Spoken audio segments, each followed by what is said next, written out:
सुस्वागतम सुस्वागतम सुस्वागतम। आज या ठिकाणी मौजे दारुम श्रीदेव सिद्धेश्वर आणि आई पावनाई या सिद्धेश्वर देवालयाच्या मंदिरामध्ये आम्हा दोन्ही बुवांना मी स्वतः विजय आयरे कासारडे धारेश्वर आयरेवाडी धारेश्वर प्रासादिक भजन मंडळ कासारडे आयरेवाडी आणि माझे प्रतिस्पर्धी चंद्रकांत गुरव वाघेरे आमच्या दोघांचा या ठिकाणी वारकरी भजनाची जुगलबंदी म्हणजे डबलवारी या ठिकाणी निमंत्रित केलेले आहे आणि ती निमंत्रित केलेली आहे या गावचे संपूर्ण देवस्थान कमिटी तसेच या गावचे प्रथम नागरिक आमच्या सन्माननीय तेजस्विनी लिंगायत सन्माननीय पोलीस पाटील बिराजकर मॅडम वेस्कर साहेब तसेच आमचे परममित्र माजी सरपंच बुवा सन्माननीय संतोष तळेकर तसेच माजी सरपंच श्री बाबा गुरव तसेच सुभाष पेडणेकर सदानंद पेडणेकर आमच्या कासारडे गावचे भजन सम्राट बुवा आमचे बंधू रणदीप गायकवाड बुवा महापुरुष प्रासादिक भजन मंडळातले भजनी बुवा भजन सम्राट ज्यांनी सिंधुदुर्ग जिल्ह्यात नव्हे तर आमच्या पंचक्रोशीतील प्रथम क्रमांकाचं भजन स्पर्धेचं पारितोषिक घेतल्याशिवाय आलेलेच नाही असे आमचे बंधू रणदीप गायकवाड बुवा हेही या ठिकाणी उपस्थित आहेत। तसेच दयानंद पाताळे कासारडे सुनील तळेकर या ठिकाणी जमलेले सर्व भजनी बुवा आणि आमच्या सर्व माता भगिनी मित्र परिवार आणि सर्व सिद्धेश्वर भक्तांचे मी माझ्या धारेश्वर प्रासादिक भजन मंडळ कासारडे आयरेवाडी या मंडळाच्या वतीने आपल्या सर्वांचे स्वागत करतो आणि मी माझ्या भजनाला सुरुवात करतोय। जय हिंद जय महाराष्ट्र।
या ठिकाणी बघा बुवाडी सुद्धा आज माझ्याबरोबर त्यांची माझी प्रथमतः डबलबारी आहे। बुवाच्या पद्धतीने बुवानी आपल्या परीने भजन सादरीकरण छान केलं, पण बुवा या ठिकाणी आपली दोघांची वारकरी कशी असावी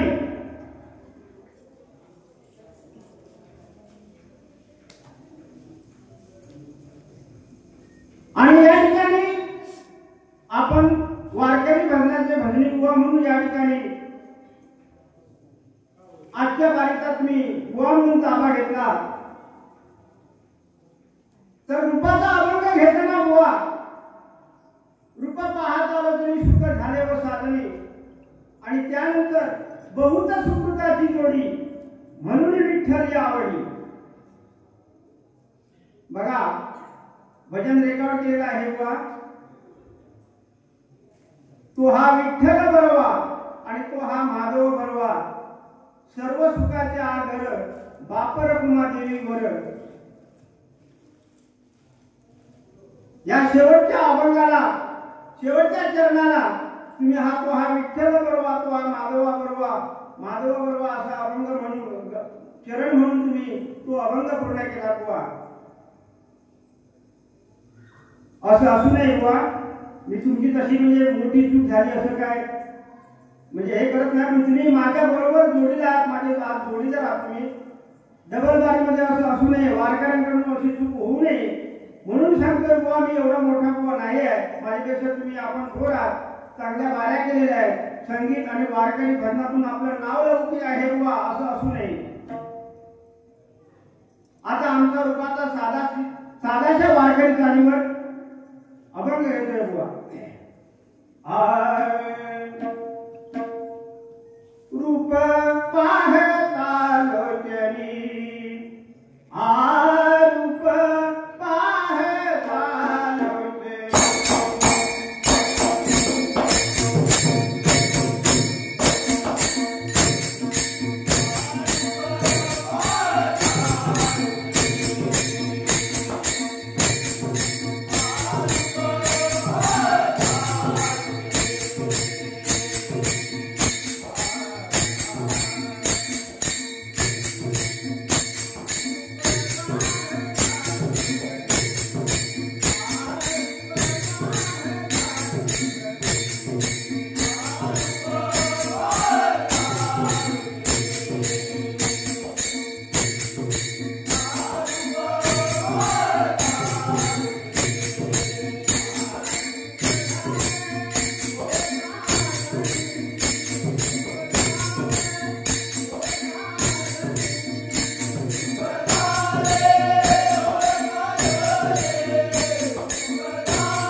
वारकरी डबलबारी आणि त्या डबलबारीच्या निमित्तानं आपण मगाशी सुंदर असा गजर घेतलाय.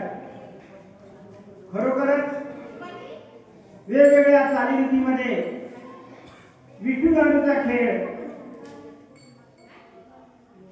म्हणजे बालपण आलं आणि तो खेळ कधी खेळायचा हुआ वारकरी मालिकेत जरा वाचा. विठू दांडू कधी म्हणायचं, पांगुळ कधी म्हणायचं, काय कधी म्हणायचं, पंचारती केव्हा, दुपारती केव्हा, दुपारती केव्हा, तुम्ही काही म्हणू शकता बुवा, मी तुमच्या बरोबरच आहे, काळजी करण्याचं काम नाही. तत्पूर्वी बुवा तुम्ही आपल्या अंगावरची चोळी याचं व्याख्यान तुम्ही गजरातून शेवटच्या विचारलेलं आहे. काळजी करू नका, मी सद्गुरू केलेलो आहे, अजिबात घाबरण्याचं कारण नाही बुवा. केसर केस सांगून तुमच्या अंगावर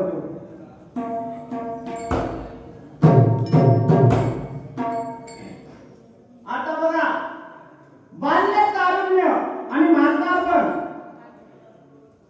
यावर आला ही गजर आहे बुवा. बालपण गेलं तुमचं तारुण्य ही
चंद्रकांत देशमुखांचे शिष्य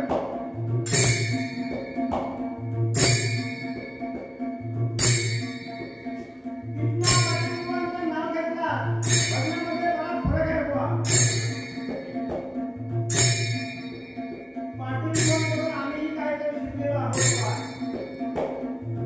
ती व्यक्ती म्हणजे आम्ही त्यांच्याजवळ खरोखरच बसू शकत नाही आजच्या घडीला सुद्धा.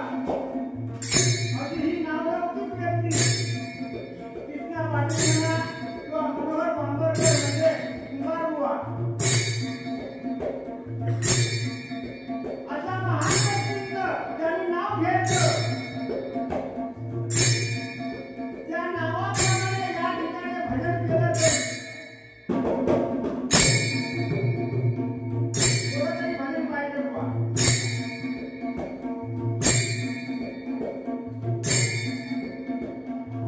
आता राहिला प्रश्न बघा आपल्या गजराची सुरुवात बालपणी केलं तर पूर्वीचं बालपण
श्रीदेव सिद्धेश्वराच्या मंदिरामध्ये अखंड हरिनामाचा शब्द आहे.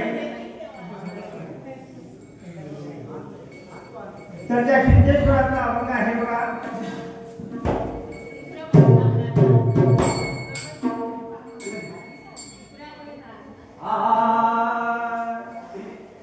वेद शास्त्र गायला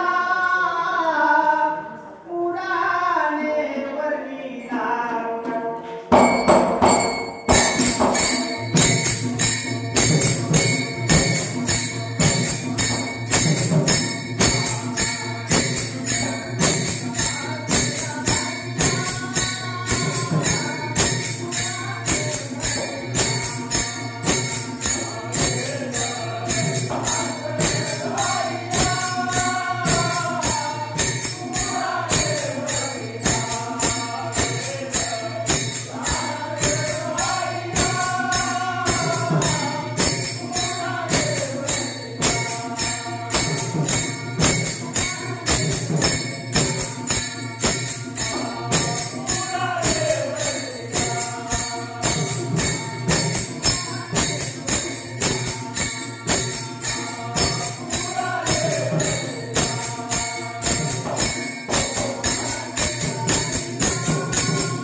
देवा सिद्धेश्वरा आम्ही आलो तुझ्या दर्शना संकटरक्षी देवा आम्ही करतो तुला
गवळण आहे बघा.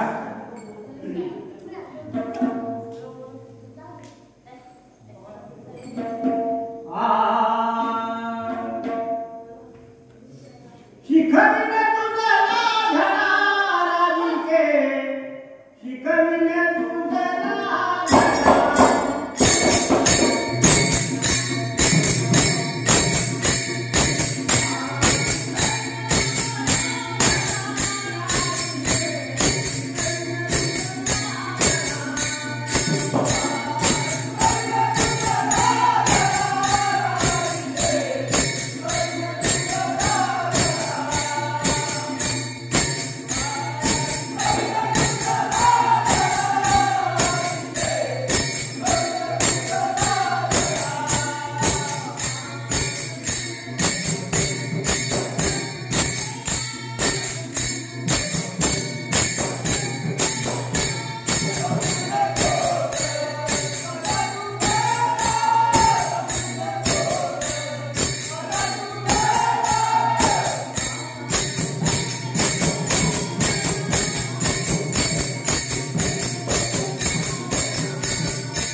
या ठिकाणी बघा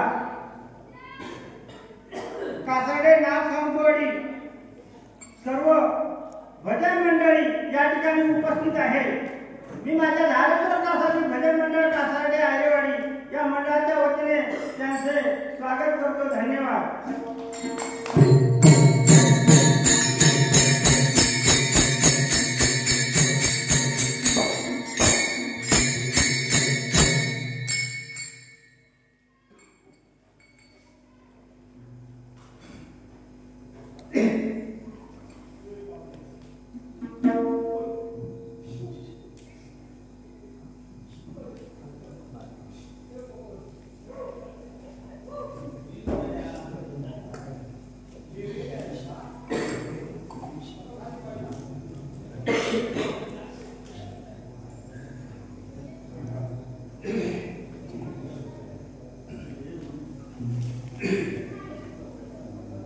माफ करा, अजून जर या ठिकाणचे कोण प्रतिष्ठित व्यक्तींची नावं राहिली असतील तर मी माझ्या धारेश्वर प्रासादिक भजन मंडळाच्या वतीने दिलगिरी व्यक्त करून या ठिकाणी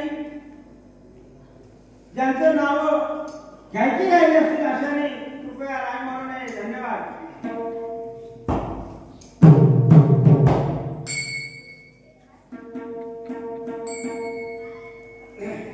बरोबर आहे बघा, आज सिद्धेश्वराच्या मंदिरामध्ये या ठिकाणी आपला भजनाचा कार्यक्रम आहे आणि हे शंकराचं देवस्थान आहे। बरोबर आहे, शिव पार्वतीचं शुभ लग्न आज पंढरपुरामध्ये सुद्धा देवाचं लग्न लागलं आणि तोच योगायोग म्हणून या ठिकाणी भारत शंकर पार्वतीचं शुभ लग्न थोडक्यामध्ये सांगायचा प्रयत्न करतोय।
या नवरदेवाचं म्हणजे शंभू महादेवाचं आणि गौरी आकाचं झंगाट लावून द्यायचं कसं बुवांनी आमचं ज्या लोकांनी लावलंय तसं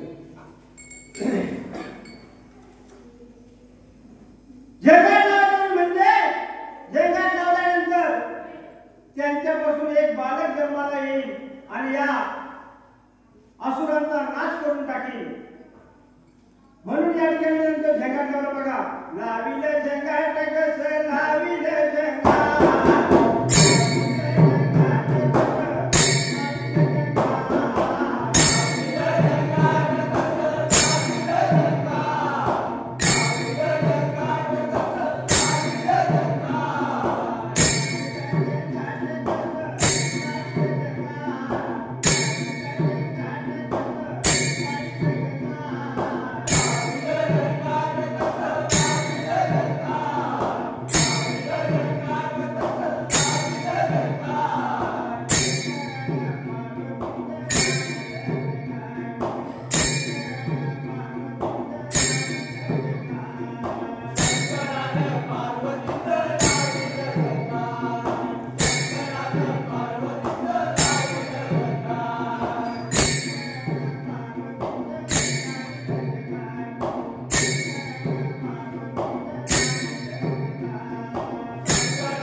त्यांच्या पोटी एक सुंदर असं बाळ जन्माला येईल आणि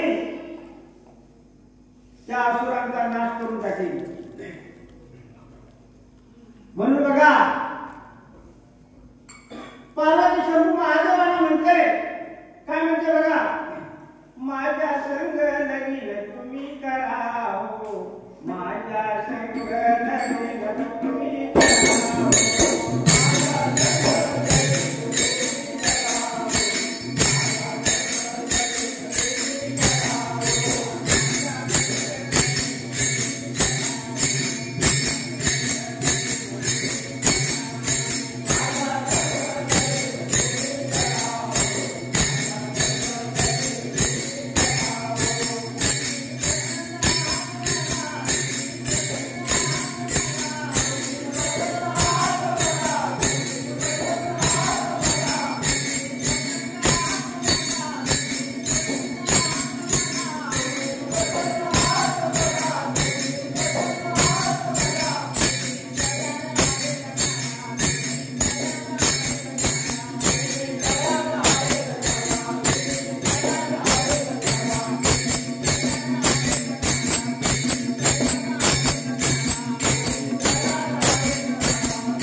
असं पार्वतीने शंभू महादेवाला सांगितलं. त्याबरोबर महादेव म्हणतात बघा, मी एक साधा होळा अशी आणि तू काय माझ्या माझं बळबळ लावली. तेव्हा पार्वती बघा काय म्हणते, दूर राहुनी तुम्ही पाहू नका हो,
माझ्यापासून तुम्ही दूर राहू नका, माझ्या प्रीतीची तुम्हाला शपथ आहे.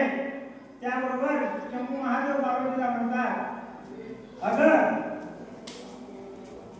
तू माझ्या मागे का बळबळ लागली, तुझ्या वैकुंठीच्या विष्णूशी लग्न कर. त्याबरोबर बघा पार्वती एकदम नाराज होऊन काय म्हणते बघा, देवा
नवरदेव मंडपात आले, नवरदेव मंडपात आले, नवरदेव मंडपात आले, नवरदेव मंडपात आले, नवरदेव मंडपात आले, नवरदेव मंडपात आले, नवरदेव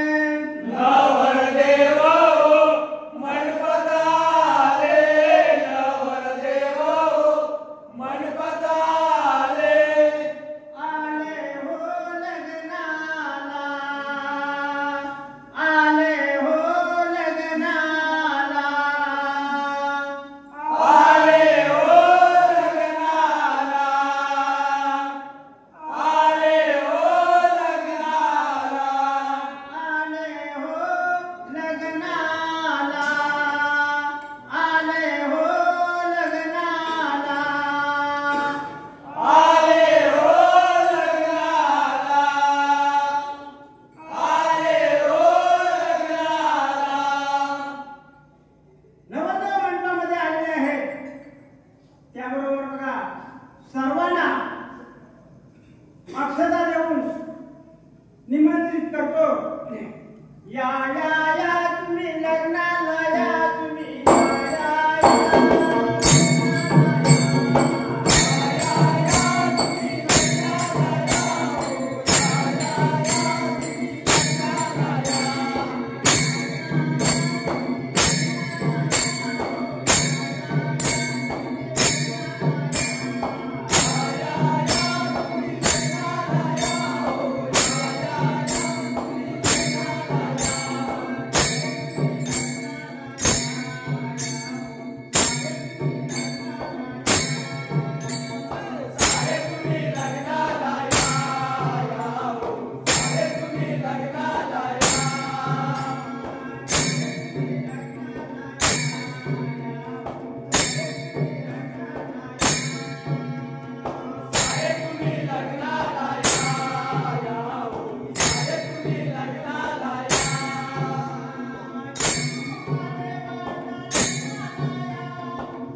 सारेजण लग्न मंडपामध्ये आलेले आहेत. बघा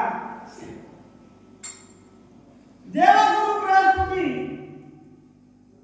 लग्नाला आलेले आहेत आणि धरा अंतर पाठ आणि करा लग्नाची सुरुवात. तर पूर्वी काय झालं बघा,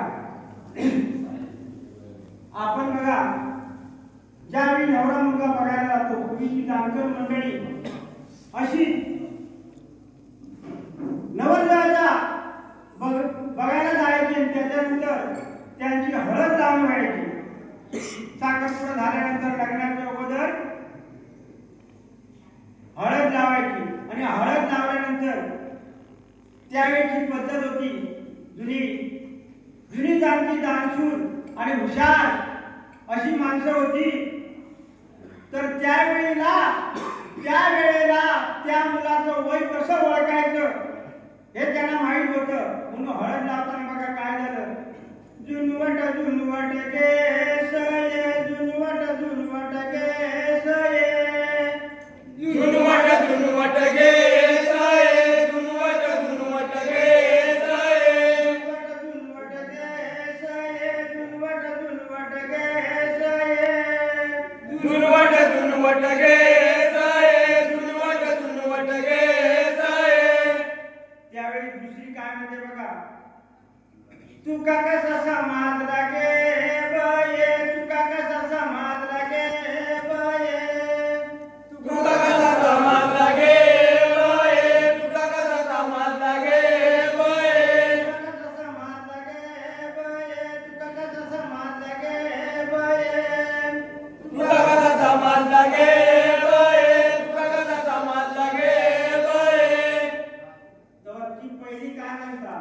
हळद लावताना हात लागलो, हळद लावताना हात लागलो, हळद लावताना हात लागलो, हळद लावताना हात लागलो, हळद लावताना हात लागलो, हळद लावताना हात लागलो.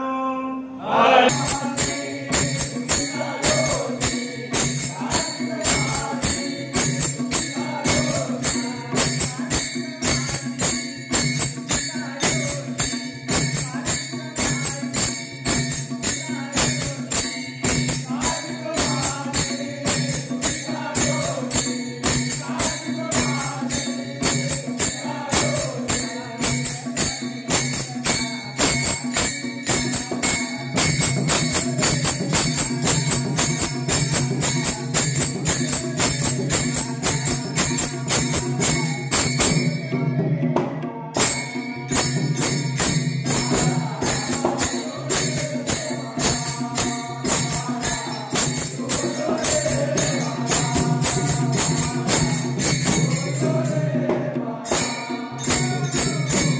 कार्तिक मासी कृतिका योनी ते बाळ जन्माला आले म्हणजे षडानंद महाराज जन्माला आलं आणि जन्माला येता क्षणी त्याने काय केलं बघा, रणगर्जना केली आणि त्या महिषासुराला काय केलं बघा, जन्माला येतात त्यांना रणगर्जना केल्याने काय म्हटलं, याला गरगर फिरवून आपटील र, याला गरगर फिरवून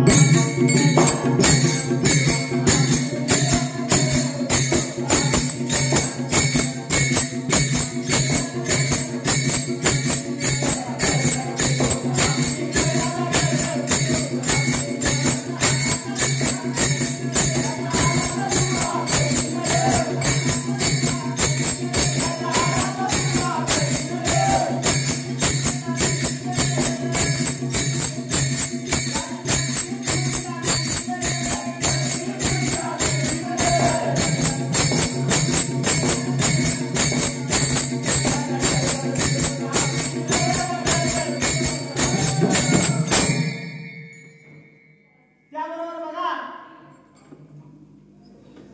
तो सुंदर असा बाळ त्याने त्या तारकासुराला उचललं आणि फिरकवल्यानंतर त्याने जमिनीवरला फिरून आपटलं आणि तो तारकासुर गतप्राण झाला, त्याचा नाश झाला. आणि त्यानंतर बघा काय झालं, आला आला हो नवरा, आला हो नवरा.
या ठिकाणी बघा आमची पहिली बाई बुवा जास्त वेळ झाला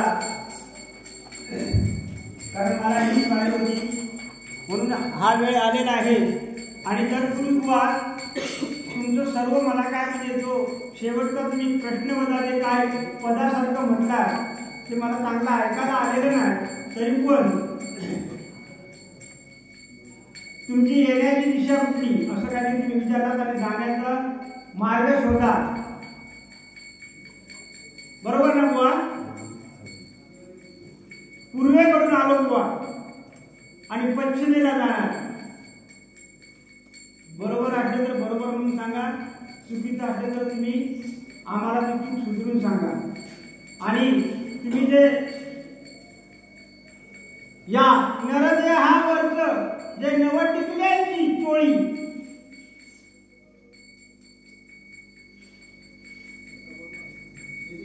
या आपल्या देहावरती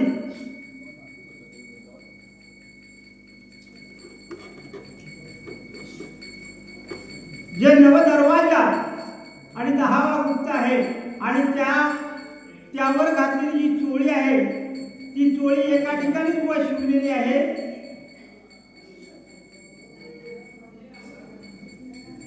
ज्या ठिकाणी आपलं काय चालू असतं बुवा त्या ठिकाणी ती शिवलेली आहे।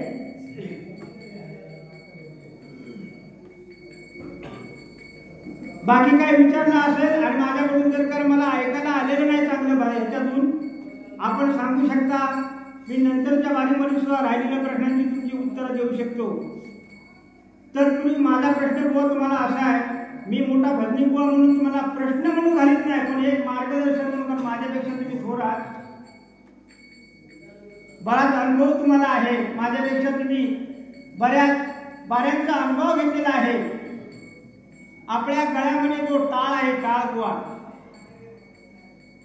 परत सांगतोय लक्षात घ्या, आपल्या गळ्यामध्ये जो वारकऱ्याचा टाळ आहे त्या टाळाचं बघा 2 पडळी आहेत, 2, त्या दोघांची नावं सांगायची, कारण आपण माझ्यापेक्षा तज्ञ आहात, हुशार आहात। आणि ती जी पट्टी आहे रश्मी ती कोण, आणि टाळाचं बाहेरचं अंग तिचं नाव काय, आतलं अंगाचं नाव काय, आणि हे जे 2 दिसतात खडे बांधलेले म्हणजे जे आपण काय म्हणतो त्याला गोंड, ती कोण आहे, आणि ते जे हुक आहे ते कोण आहे, दुसरी गोष्ट हे एक झालं, कारण तुम्ही मला 4 प्रश्न विचारलेले आहेत। आणि या घोडीवरती हे जे आपण वाजवतो साहित्य,